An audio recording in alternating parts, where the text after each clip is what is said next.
नाजरीन कराम, आज पाकिस्तान एक बड़े सैलाब का सामना कर रहा है। हुकाम के मुताबिक महकमा मौसमियात ने मजीद शदीद बारिशों की पेशगोई की है और खसूसन पंजाब में चनाब, रावी और सतलुज दरियाओं में पानी की सतह खतरनाक हद तक बुलंद है।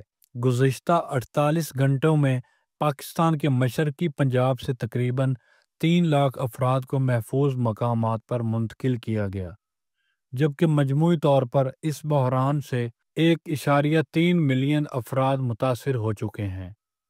ये सैलाब 2022 की तबाहकुन हालात के बाद सबसे खतरनाक तस्वुर किया जा रहा है, जिसमें दर्जनों गांवों, फसलें और घरों की तबाही हुई है।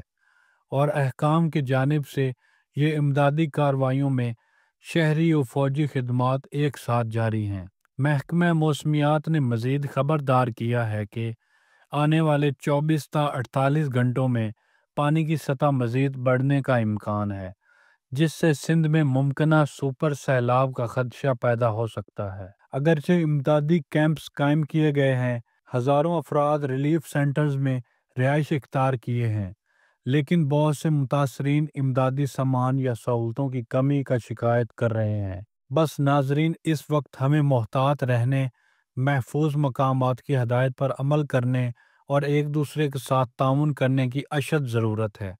अल्लाह ताला सबको अपने हिफ्ज़ व अमान में रखे। आमीन।